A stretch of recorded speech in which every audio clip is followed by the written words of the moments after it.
இறங்கிக்கலண்ணா இறங்கிக்கல தண்ணியை போட்டு வண்டி ஓட்டுறியா இறங்கிக்கல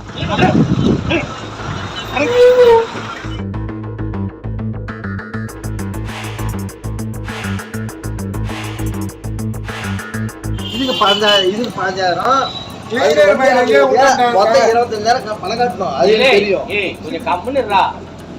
இதெல்லாம் பெங்களூர்ல கட்டணும்னா நீ இங்க இருக்கிய நான் மொத்தம் இங்கே சுத்தனால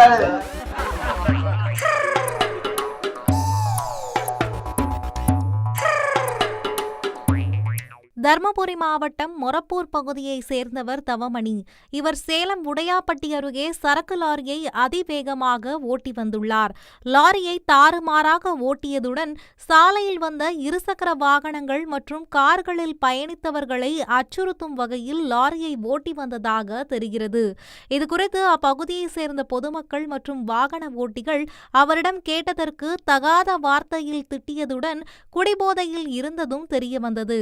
உடனடியாக இது குறித்து அம்மாபேட்டை காவல் நிலைய ரோந்து காவலருக்கு வாகன ஓட்டிகள் தகவல் அளித்தனர். அதன் அடிப்படையில் அங்கு விரைந்து வந்த காவல்துறையினர் லாரி ஓட்டுநர் தவமணி சிங்காரத்தை விசாரணை நடத்தினர். அப்பொழுது லாரி ஓட்டுநர் தவமணி காவல்துறையினரிடம் வாக்குவாதத்தில் ஈடுபட்டார்.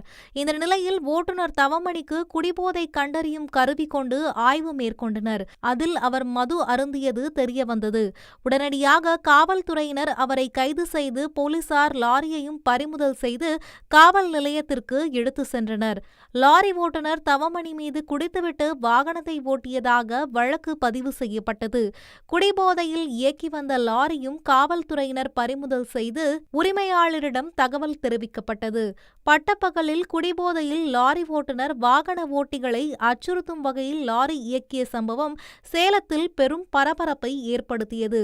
இது தொடர்பான காட்சிகள் வெளியாகி சமூக வலைதளத்தில் வேகமாக பரவி வருகிறது.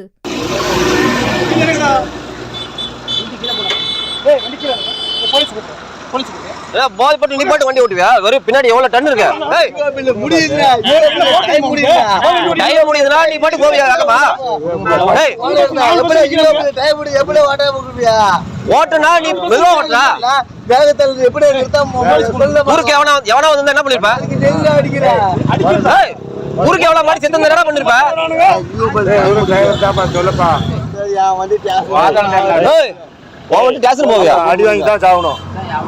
ஊரை தாண்ட மாட்டேன் நீங்க. அடி வாங்கி தான் யாரு மேல இடிக்கல ஒண்ணு செய்யல. சரி வா சிசிடிவி பார்க்கலாமா? எப்படி வந்து பார்க்கலாமா? போடா போடா போடா.